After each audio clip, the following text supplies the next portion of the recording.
अस्सलाम वालेकुम, मेरा नाम है रमशा इकबाल और आज हम लोग chapter number 4 cells and tissues का लेक्चर नंबर 9 स्टार्ट करने वाले हैं। और आज हमारा टॉपिक है cell size and surface area to volume ratio. आज हमारा न्यू टॉपिक है, थर्ड टॉपिक है ये आपके चैप्टर का, चैप्टर नंबर 4 का, जो आज हम लोग ने स्टार्ट करना है। इस टॉपिक का नाम है cell size and surface area to volume ratio, यानी कि इसमें हम लोगों ने देखना है सेल का साइज किस तरह से अफेक्ट करता है सेल के फंक्शन को। क्या उसमें कोई उसका रिलेशन है उसके साइज का उसके फंक्शन के साथ, और उसके सरफेस एरिया का, उसके surface area to volume ratio का उसके फंक्शन के साथ कोई कनेक्शन है।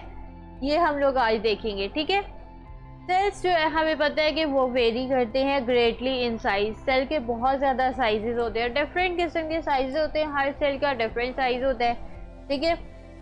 स्मॉलेस्ट सेल्स की बात करें तो स्मॉलेस्ट सेल्स जो है बैक्टीरिया के होते हैं। लास्ट टाइम जब हम लोगों ने माइक्रोस्कोपी वाला लेक्चर जब हम लोगों ने पढ़ा था चैप्टर नंबर 4 का, जो फर्स्ट लेक्चर हम लोगों ने स्टडी जब किया था, तब भी मैंने आप लोगों को बताया था कि जब हम लोग माइक्रोस्कोपी में डिफरेंट माइक्रोस्कोप स्टडी कर रहे थे, तो उस वक्त मैंने आपको बताया था कि जो स्मॉलेस्ट बैक्टीरिया होता है वो होता है माइकोप्लाज्मा, और उसका साइज क्या होता है, उसका साइज होता है 0.1 से 1 माइक्रोमीटर, ठीक है। ये स्मॉलेस्ट सेल्स की बात है हो रही, ठीक है। स्मॉलेस्ट सेल्स जो है वो बैक्टीरिया के होते हैं। ह्यूमंस के अंदर भी स्मॉलेस्ट सेल्स नहीं है, बैक्टीरिया के अंदर सबसे स्मॉलेस्ट सेल्स हैं, वो किसके हैं, वो माइकोप्लाज्मा बैक्टीरिया है। उसके अंदर जो सेल्स हैं, माइकोप्लाज्मा का इटसेल्फ जो डायमीटर होता है वो 0.1 से 1 माइक्रोमीटर होता है सिर्फ, ठीक है।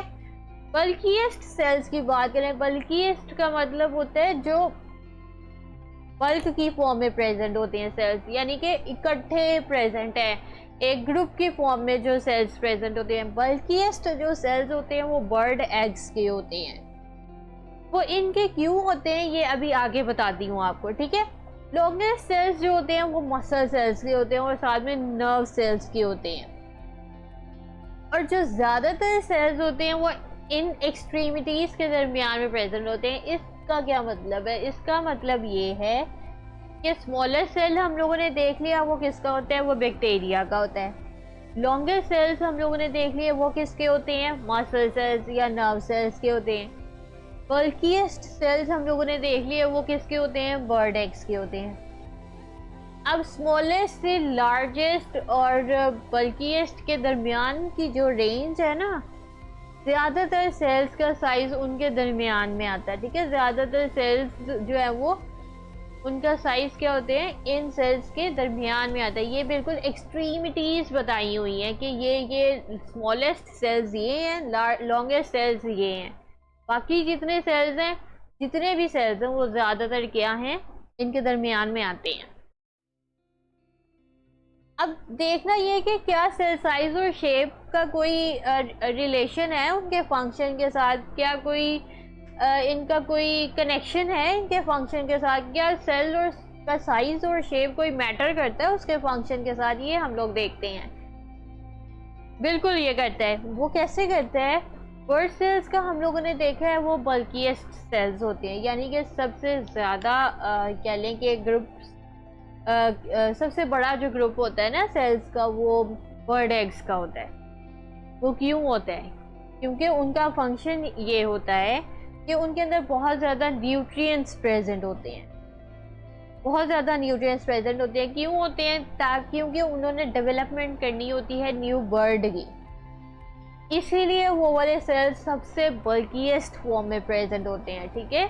तो सेल का साइज इसलिए मैटर करता है उनके फंक्शन के साथ। बल्कि ये सेल्स इसलिए हैं उनके, क्योंकि क्या है उनका फंक्शन, कि उनके अंदर बहुत ज़्यादा न्यूट्रिएंट्स प्रेजेंट होते हैं। क्यों होते हैं, उन्होंने डेवलपमेंट करनी है न्यू बर्ड की।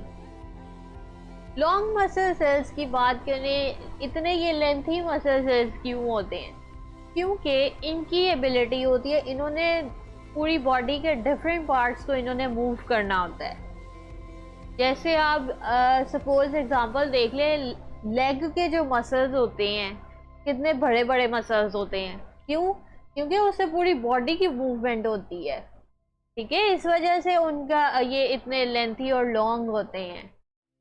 ठीक है, तो इसलिए सेल्स का साइज मैटर करता है उनके फंक्शन के साथ।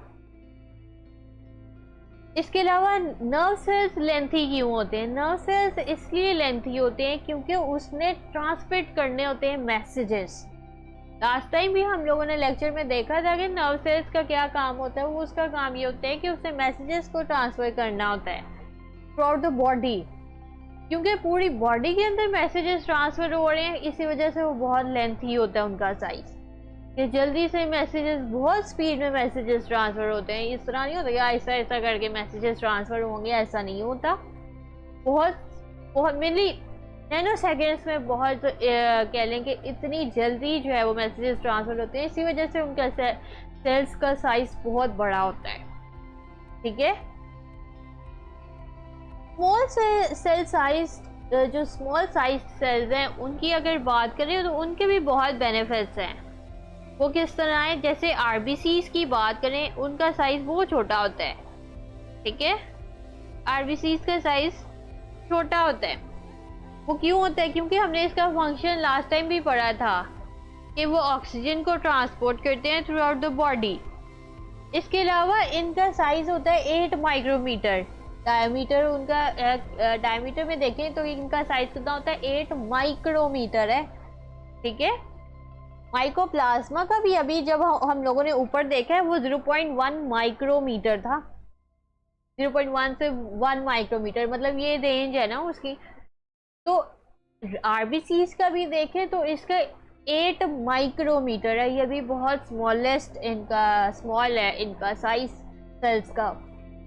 अच्छा, इनका साइज इतना छोटा होने के साथ इनको क्या बेनिफिट देता है? इनको ये बेनिफिट देता है कि ये जो टाइनी ब्लड वेजल्स होती है ना, जिनको हम कैपिलरीज कहते हैं, ये उनके अंदर से भी इजीली पास आउट हो जाते हैं, ये वाले आरबीसीज।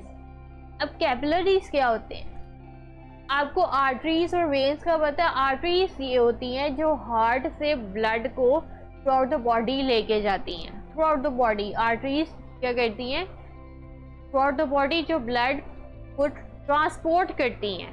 ठीक है, उसके बाद वेन्स क्या करती हैं?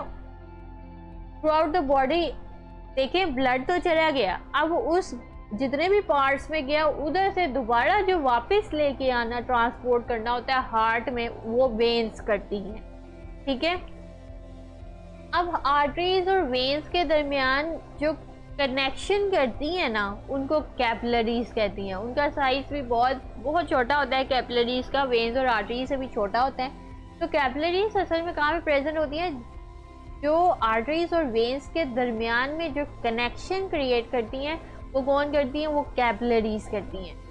और वो खुद भी इतनी, उनका साइज छोटा होता है। और लेकिन आरबीसीज क्या करती हैं? उन कैपिलरीज के अंदर से भी पास आउट हो जाती हैं। वो इसलिए क्योंकि इनका साइज बहुत छोटा होता है। ठीक है, तो साइज और जो सरफेस एरिया ये बहुत मैटर करता है सेल्स के साथ। अच्छा, जितना ज्यादा वॉल्यूम होगा सेल का, उतना ज़्यादा सेल क्या करेगा? न्यूट्रिएंट्स लेगा, उसको न्यूट्रिएंट्स की ज़रूरत होगी। ठीक है, और साथ में वो न्यूट्रिएंट्स लेगा, उसके बाद जो भी वो मेटाबॉलिक प्रोसेसेस करेगा, आगे प्रोडक्ट्स या बाय प्रोडक्ट्स, और इसके अलावा वेस्ट मटेरियल्स भी वो प्रोड्यूस करता है। ठीक है, वो उतने ज़्यादा करेगा। अच्छा, मैथ्स में दो टर्म्स होती हैं, एक होता है डायरेक्टली प्रोपोर्शनल और एक होता है इन्वर्सली प्रोपोर्शनल। ठीक है, ये जो मैंने साइन बनाया हुआ है ये डायरेक्टली प्रोपोर्शनल का है। ठीक है, अगर इन्वर्सली प्रोपोर्शनल की बात करें तो इस तरह से वो रिप्रेजेंट किया जाएगा, उनका रिलेशनशिप, दो कैटेगरीज का आपस में जो रिलेशनशिप होगा ना, वो इस तरह से रिप्रेजेंट किया जाएगा। यहाँ पे हम लोग डायरेक्टली प्रोपोर्शनल की बात कर रहे हैं। ठीक है, डायरेक्टली प्रोपोर्शनल का मतलब ये होता है कि अगर एक चीज़ इंक्रीज कर रही है तो ऑटोमेटिकली दूसरी चीज़ भी इंक्रीज करेगी, और अगर एक चीज़ डिक्रीज कर रही है तो दूसरी भी डिक्रीज करेगी। जबकि इन्वर्सली प्रोपोर्शनल में ये होता है कि अगर एक चीज़ इंक्रीज कर रही है तो दूसरी डिक्रीज करेगी। ठीक है, इन्वर्स रिलेशन हो गया ना। तो अगर एक इंक्रीज कर रही है तो दूसरी डिक्रीज करेगी। सिमिलरली अगर दूसरी इंक्रीज कर रही है तो पहली डिक्रीज करेगी। क्योंकि यहाँ पे हम डायरेक्टली प्रोपोर्शनल की बात कर रहे हैं, तो एक इंक्रीज कर रही है तो ऑटोमेटिकली दूसरी भी इंक्रीज होगी। यहाँ पे बात की हुई है सेल वॉल्यूम की। तो सेल वॉल्यूम, अगर सेल का वॉल्यूम है और वो ज़्यादा है, ठीक है, सेल का वॉल्यूम ज़्यादा है, तो उसको क्या न्यूट्रिएंट्स भी ज़्यादा चाहिए होंगे, न्यूट्रिएंट्स ज़्यादा चाहिए होंगे, फिर उसके बाद वो वेस्ट की प्रोडक्शन भी ज़्यादा करेगा। सिमिलरली अगर हमारे सेल का साइज है छोटा, सेल का साइज छोटा है, ठीक है, तो वो क्या होगा, उसको न्यूट्रिएंट्स भी कम चाहिए होंगे, इसके अलावा वेस्ट की प्रोडक्शन भी कम करेगा, ठीक है। तो इस तरह से इनका ये होता है, डायरेक्ट रिलेशन होता है आपस में। अब हम ये आगे पढ़ते हैं कि किस तरह से इनका रिलेशन है, ठीक है। सेल साइज का सरफेस एरिया के लिहाज से देखते हैं। यहाँ पे एक एग्जांपल दी हुई है, ये प्रॉपर सेल नहीं बना हुआ, एक सिंपल वैसे ही आपकी बुक में इस तरह से समझाया हुआ है, ठीक है। सपोज ये हमारे पास दो तरह के सेल्स हैं, ठीक है, एक हमारे पास है पूरा क्यूब, ये एक सेल है, ठीक है।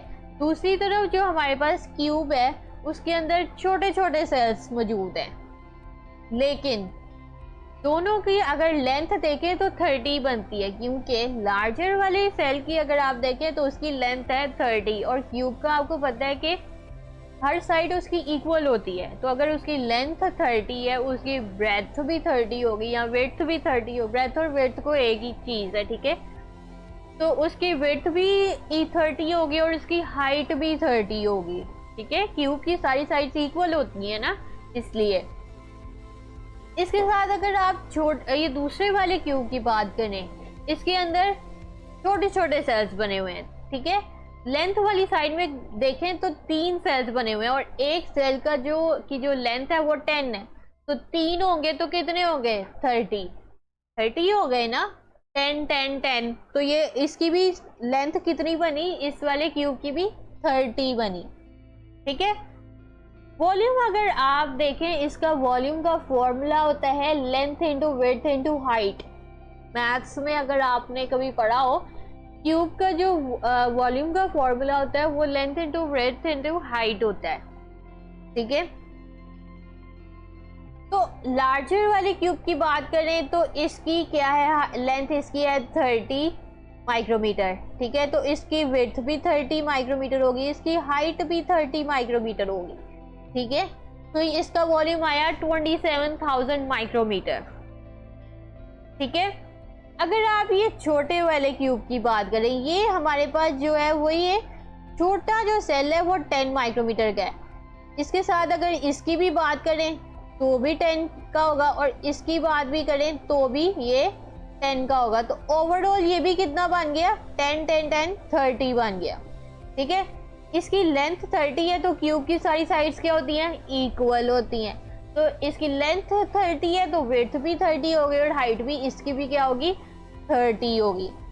इसीलिए वॉल्यूम जो बोथ केसेस में है वो क्या है, सेम है, क्योंकि उसका भी 30 है उसका भी 30 और तीनों को जब मल्टीप्लाई किया तो दोनों का वॉल्यूम क्या आया, दोनों टाइप्स ऑफ सेल्स का वॉल्यूम क्या आया, सेम आया, 27,000 माइक्रोमीटर क्यूब। अब अगर सरफेस एरिया की बात करें, आप लोग ये सोच रहे होंगे कि लार्जर सेल है तो ऑब्वियसली उसका सरफेस एरिया ज़्यादा होगा और स्मॉलर सेल्स हैं तो उनका सरफेस एरिया कम होगा, आप ये सोच रहे होंगे, हालांकि ऐसा नहीं होता। जो लार्जर सेल होता है उसका सरफेस एरिया कम होता है, इसके अलावा जो स्मॉलर सेल्स होते हैं उनका सरफेस एरिया ज़्यादा होता है। वो कैसे होता है, यहाँ पे अगर आप इसका भी मैथ्स में देखें तो सरफेस एरिया का जो फॉर्मूला होता है ना क्यूब का, मैथ्स में अगर आपने कभी पढ़ा हो तो वो फॉर्मूला होता है सरफेस एरिया का 6 इंटू एरिया, ठीक है, ये असल में इसका फॉर्मूला होता है। 6 क्यों इसके फॉर्मूले में आता है, 6 इसलिए आता है क्योंकि क्यूब की साइड्स होती हैं 6 इसलिए, और एरिया आगे ये प्रॉपर पूरा एक फॉर्मूला है, ठीक है। एरिया का फॉर्मूला होता है आगे ये मैंने लिखा हुआ है लेंथ इंटू विड्थ होता है, ठीक है।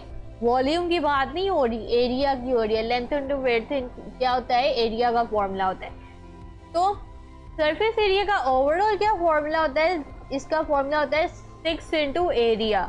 6 क्यों, क्योंकि क्यूब की साइड्स होती हैं 6, ठीक है, समझ आ रही है? अच्छा, अब हम लोग लार्ज क्यूब की पहले बात करते हैं। लार्ज क्यूब में सरफेस एरिया देखें तो 6 उसकी साइड्स हैं, ठीक है, मान लिया। अब एरिया उसका लेंथ इनटू विड्थ, ठीक है, ये है ना एरिया, लेंथ इनटू विड्थ। तो लेंथ उसकी है 30, विड्थ भी है सेम 30, तो उसका आया 5400 माइक्रोमीटर स्क्वायर। ठीक है, ये इधर स्क्वायर क्यों लिखा है, ऊपर क्यूब क्यों लिखा है मैंने, वो इसलिए कि जो वॉल्यूम का जो यूनिट होता है वो कोई भी सेंटीमीटर है, मीटर है, माइक्रोमीटर है, कुछ भी है, उसके ऊपर उसका क्यूब आता है। वॉल्यूम में उसका ऐसा यूनिट क्यूब होता है, ठीक है। और एरिया का अगर देखें तो वो स्क्वायर होता है, ठीक है। फिजिक्स में आपने फर्स्ट चैप्टर में भी पढ़ाए होंगे ये ऐसा यूनिट वगैरह, ठीक है। तो ये होता है। अच्छा, ये तो हमें पता लग गया लार्जर क्यूब का, ये है कि हमें पता लग गया 5400 माइक्रोमीटर स्क्वायर। तो हम लोग बात करते हैं सरफेस एरिया स्मॉल क्यूब की। अगर ऊपर हम लोग जाएं, ऊपर हम लोगों ने देखा है कि जो स्मॉलर क्यूब है, ठीक है, उसके अंदर फर्दर आगे सेल्स हैं, फर्दर छोटे छोटे क्यूब हैं। अगर हम सिर्फ एक अंदर वाले सेल की बात करें, ठीक है, तो ऑटोमेटिकली हम दूसरे बाकी सब का कैलकुलेट कर लेंगे। अगर एक स्मॉल क्यूब की बात करें तो 6 तो फॉर्मूले से आया, ठीक है। और लेंथ इनटू विड्थ इसकी क्या है, 10 और 10। वो इसलिए कि अभी मैंने आपको दिखाया ना स्मॉल क्यूब की बात हो रही है, तो उसकी लेंथ भी 10 है, तो ऑब्वियसली उसकी विड्थ भी 10 नहीं होगी, उसकी हाइट भी 10 होनी है, ठीक है। तो स्मॉलर की क्या आई, ये हमारे पास आंसर आया 600 माइक्रोमीटर स्क्वायर, ठीक है। अब ये तो स्मॉल, एक हमने स्मॉल क्यूब की बात की, क्योंकि हम लोग पूरे क्यूब की बात कर रहे हैं कि पूरे क्यूब का कितना सरफेस एरिया होगा। तो पूरे क्यूब में कितने स्मॉल क्यूब्स हैं, 27 स्मॉल क्यूब्स हैं, ठीक है। 27 के साथ जब हम लोगों ने एक क्यूब का सरफेस एरिया मल्टीप्लाई किया, क्योंकि एक का हम लोगों ने निकाल दिया है, अब 27 का अलग अलग तो नहीं ना हम निकालेंगे, ठीक है। तो हम लोगों ने क्या किया, एक का निकाल के जितने भी टोटल स्मॉल क्यूब्स हैं उनके साथ उनके नंबर को मल्टीप्लाई कर दिया। 27 है, 27 के साथ एक क्यूब के सरफेस एरिया को मल्टीप्लाई कर दिया, ठीक है। एक क्यूब का हम लोगों ने सरफेस एरिया निकाला, टोटल हमारे पास है 27 स्मॉल क्यूब। हम लोगों ने उस एक सरफेस एरिया की वैल्यू को टोटल 27 थे उसके साथ मल्टीप्लाई कर दिया, ऑटोमेटिकली हमें पता लग जाएगा कितना पूरे क्यूब का सरफेस एरिया है, ठीक है। तो वो हमारे पास आया 16,200 माइक्रोमीटर स्क्वायर, ठीक है। जबकि हम लोगों ने लार्ज क्यूब, एक जो लार्ज क्यूब था उसका सरफेस एरिया हमने देखा था वो तो 5400 माइक्रोमीटर स्क्वायर था, लेकिन जो 27 स्मॉल क्यूब्स हैं उसका जो सरफेस एरिया आया वो आया है 16,200 माइक्रोमीटर स्क्वायर, जो कि इससे बहुत ज़्यादा है, ठीक है। तो इससे हमें क्या प्रूव हुआ, इससे हमें ये प्रूव हुआ कि जो लार्जर सेल्स होते हैं उनका स्मॉलर होता है सरफेस एरिया, ठीक है। और जो स्मॉलर सेल्स होते हैं उनका सरफेस एरिया क्या होता है, लार्जर होता है। और ज़्यादातर जो हमारे सेल्स होते हैं ना हमारी बॉडी के अंदर, वो स्मॉलर सेल्स होते हैं। लार्जर सेल्स हमारे पास हमारी बॉडी के अंदर बहुत कम है, तो स्मॉलर सेल्स हमारे पास क्या है, ज़्यादा हैं। और लेकिन अगर दोनों टाइप्स ऑफ सेल्स के वॉल्यूम की बात करें ना, वॉल्यूम ऊपर हम लोगों ने कैलकुलेट किया था, वॉल्यूम दोनों का सेम है, ठीक है, लेकिन सरफेस एरिया किसका ज़्यादा है, स्मॉलर क्यूब्स का, ठीक है। तो अब आप लोग को समझ लगी कि किस तरह से इनका रिलेशन होता है सरफेस एरिया का सेल साइज के लिहाज से, ठीक है। इसके अलावा वही बात अगर मैं आपको दोबारा ऊपर वाली बताऊं कि जो सेल वॉल्यूम होता है उसका डायरेक्ट रिलेशन होता है कि उसने कितने न्यूट्रिएंट्स अपटेक करने और कितने वेस्ट मटेरियल्स बनाने। जितना सेल का वॉल्यूम कम होगा उतने वो कम न्यूट्रिएंट्स बनाएगा, उतने वेस्ट मटेरियल्स भी कम बनाएगा, ठीक है, न्यूट्रिएंट्स भी वो कम लेगा। इसके अलावा अगर लार्जर सेल होगा वो न्यूट्रिएंट्स भी ज़्यादा लेगा और वेस्ट मटेरियल्स भी ज़्यादा बनाएगा, ठीक है। तो आज हम लोगों ने क्या स्टडी किया, आज हम लोगों ने देखा है सेल साइज देखा है, surface area to volume ratio भी हम लोगों ने देखी है, किस तरह वो डिफर कर रही है डिफरेंट सेल्स में। और इसके अलावा हम लोगों ने एक्सट्रीमिटीज भी देखी हैं सेल साइजेस की। ठीक है, तो ये आपने लॉन्ग क्वेश्चन के लिए भी तैयार कर सकते हैं, लेकिन ये इतना इम्पोर्टेंट लॉन्ग क्वेश्चन नहीं है, लेकिन बस आप याद कर लें। लेकिन इसको ज़्यादा ना आप शॉर्ट क्वेश्चन और MCQs के लिए याद करें। इतना ये इम्पोर्टेंट लॉन्ग नहीं है, लेकिन आ भी सकता है, लेकिन इतना इम्पोर्टेंट नहीं है, क्योंकि इस तरह की मैथमेटिकल जो कैलकुलेशन है ये ज़्यादातर बायो के पेपर में नहीं आती, इस तरफ आपको समझाने के लिए थी। ठीक है, तो आज हमारा टॉपिक बस इतना ही था। कल हम लोग नेक्स्ट टॉपिक स्टार्ट करेंगे। ये वाला टॉपिक बहुत छोटा था, इसलिए हम लोगों ने एक ही दिन में कवर अप कर लिया। तो नेक्स्ट लेक्चर में हम लोग क्या करेंगे, नेक्स्ट टॉपिक स्टार्ट करेंगे। तो अगर आपको वीडियो पसंद आई है तो लाइक करें, शेयर करें, सब्सक्राइब करें, और नीचे आपको लिंक डिस्क्रिप्शन में मिल जाएगा नोट्स का। इसके अलावा एक और लिंक दिया हुआ है, वो एक प्रोडक्ट स्टोर है, वहाँ पे आप विजिट कर सकते हैं। अगर आपको कोई चीज़ पसंद आए तो आप बाय भी कर सकते हैं। ठीक है, तो आज के लिए इतना ही। अल्लाह हाफिज़।